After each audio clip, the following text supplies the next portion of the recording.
Olvida todo lo que creías saber sobre los Reyes Magos. Olvida las coronas de oro pulido, los camellos adornados con sedas brillantes y la imagen romántica de tres viejos bondadosos arrodillados frente a un pesebre humilde. Esa versión de la historia que en Navidad llena de ilusión los hogares es en realidad una construcción cultural y religiosa de siglos. Detrás de esos mitos y leyendas se esconde una verdad mucho más inquietante y fascinante. Una realidad tan oscura y compleja que no solo ha sido suavizada por la tradición, sino que desafía la historia aceptada, la ciencia moderna y las motivaciones reales de personajes clave de la antigüedad. Viaja con nosotros a un año antes del nacimiento de Cristo, alrededor del 5 antes de nuestra era, un tiempo en el que el mundo conocido aún no comprendía ni la estabilidad política ni los fenómenos celestiales que estaban a punto de cambiarlo para siempre. Mientras el Imperio Romano mantenía sus dominios con mano de hierro y Jerusalén se debatía entre lealtades y conspiraciones, en la lejana China, astrónomos de la dinastía Han observaban un fenómeno tan extraño que registraron su paso con temor y asombro. Una estrella escoba, un cometa con cola luminosa que durante 70 días permaneció aparentemente estático en el firmamento.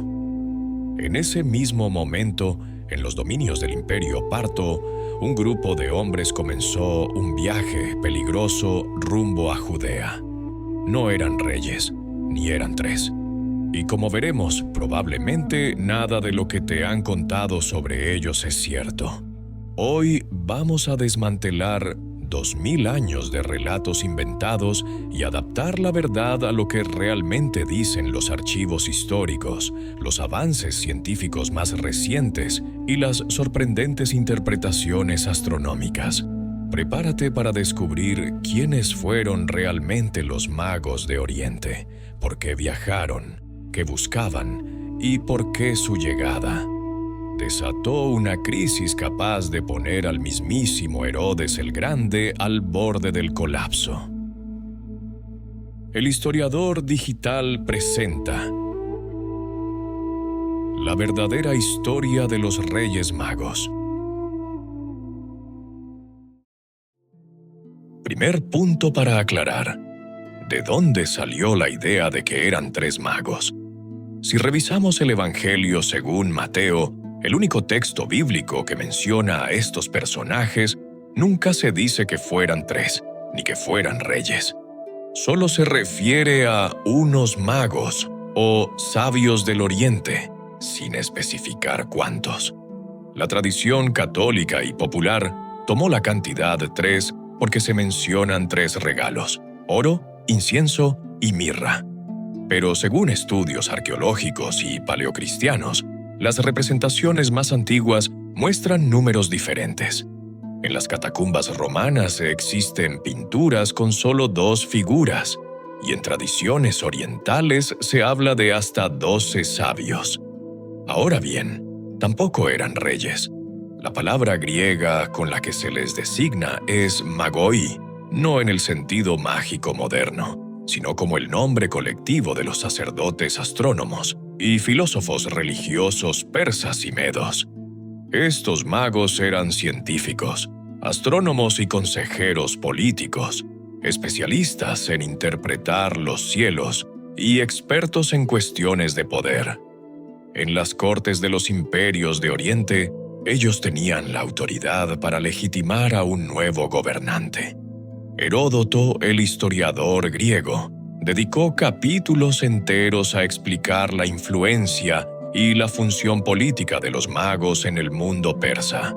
También Jenofonte, siglos antes, los describía como hombres de gran influencia que leían los astros y dirigían las ceremonias religiosas clave. Por lo tanto, el relato cristiano recogió una delegación de sacerdotes con enorme poder simbólico y político. Si tenían que viajar desde el este, desde los reinos partos, Eso significaba cruzar territorios hostiles, con escoltas armadas, y llegar a Judea, parte del Imperio Romano, en un contexto de alta tensión internacional. Esto plantea la segunda cuestión. ¿Qué buscaban esos hombres en Judea? ¿Qué significado tiene para ellos ese rey de los judíos que había de nacer? No fue una visita casual ni un acto de devoción sencilla. Fue una misión secreta, cargada de amenazas geopolíticas y de un conocimiento científico avanzado que no se había visto en Europa desde hacía siglos. Durante siglos, la estrella de Belén fue explicada como un símbolo religioso, una metáfora divina o un milagro inexplicable.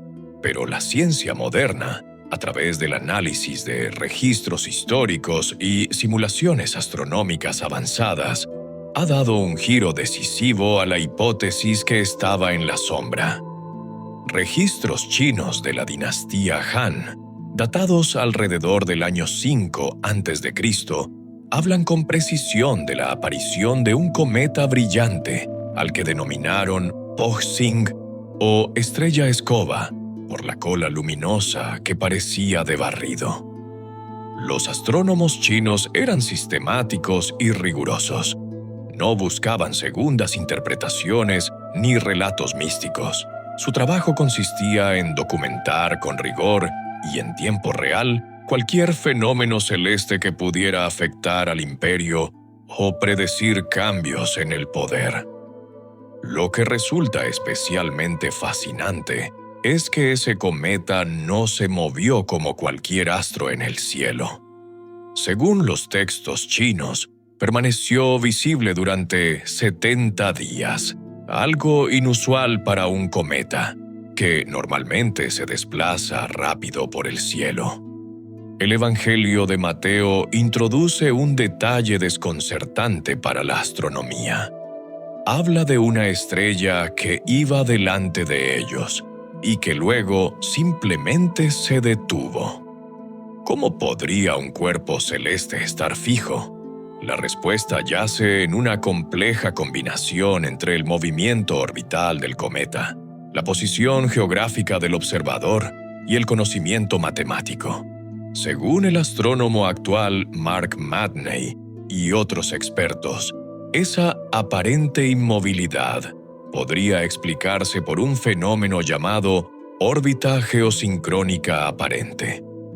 En la madrugada desde Jerusalén, si los magos se desplazaban hacia Belén, una ciudad al sur de Jerusalén, y el cometa seguía una trayectoria específica, visualmente este astro parecería estacionado justo sobre el horizonte de Belén. Este fenómeno no es un milagro ni una leyenda, sino un evento celeste que solo mentes con amplios conocimientos matemáticos y astronómicos de Babilonia o Persia podían calcular e interpretar. No olvidemos que los magos eran expertos en estas ciencias, así que, mucho más que una estrella mágica, fue un evento astronómico real, profetizado y seguido con obsesiva atención por estos expertos. Vamos a ponernos en la piel de Herodes el Grande. No era judío de pura sangre, sino un idumeo, impuesto por Roma para controlar Judea, una región con una población y cultura profundamente revuelta y difícil de gobernar. Cuando esos magos del Imperio Parto, rivales históricos de Roma, llegan preguntando por el rey de los judíos, no se trata de un acto inocente, ni un simple interés religioso. Están poniendo en duda el reinado de Herodes y anunciando un reemplazo.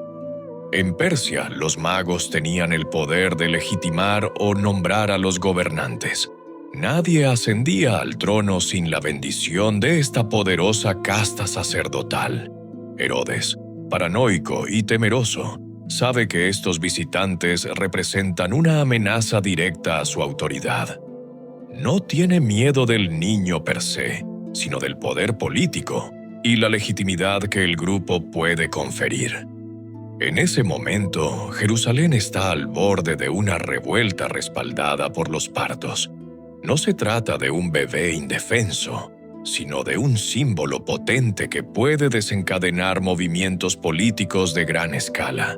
Es por ello que surge el relato de la orden de matar a los niños varones menores de 2 años. Un acto terrible y desesperado que refleja la alta tensión y miedo del gobernante. Así, la historia oficial de la matanza de los inocentes no solo es una tragedia bíblica, sino un acto político de control para evitar una revolución organizada y respaldada por potencias extranjeras. ¿Cuál es el significado real de los regalos ofrecidos? Oro, incienso y mirra. El oro es fácil de entender, símbolo del poder real y la riqueza. Un reconocimiento a un rey. El incienso, por su parte, es un obsequio destinado a los dioses, usado para ceremonias y rituales sagrados.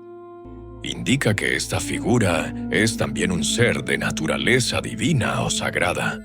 Pero la mirra es el elemento más perturbador y menos comprendido. En el mundo antiguo, la mirra era el componente principal para embalsamar cuerpos y preparar perfumes funerarios. Los egipcios, por ejemplo, la utilizaban para conservar los cuerpos tras la muerte. ¿Por qué regalar un producto de entierro a un recién nacido? Si alguien recibe mirra, está recibiendo un presagio de muerte. Los magos, como expertos en interpretar las señales cósmicas, no solo estaban proclamando un nacimiento, sino también un destino trágico. Este regalo profético indicaba que ese niño no estaba destinado a reinar en paz, sino a sacrificarse, a morir joven, y a ser recordado en la historia como una figura cuyo poder vendría acompañada del sufrimiento y la muerte. Finalmente, los magos lograron evadir la amenaza de Herodes regresando por otro camino, burlando la trampa mortal que había sido preparada para ellos. Lo que ahora celebramos como un cuento lleno de magia e inocencia fue en realidad una operación encubierta de inteligencia, guiada por un fenomenal evento astronómico que apenas estamos comprendiendo. La estrella escoba de los astrónomos chinos y la misión de estos sabios persas nos enseñan que, en el siglo I, la ciencia y la fe no estaban separadas. El cielo dictaba órdenes, y los hombres más poderosos de Oriente obedecían, cruzando desiertos y enfrentando ejércitos. Herodes murió poco después, consumido por la paranoia y la enfermedad, mientras los magos desaparecieron en los siglos, su legado diluido en mitos, pero con una verdad que ahora empieza a emerger.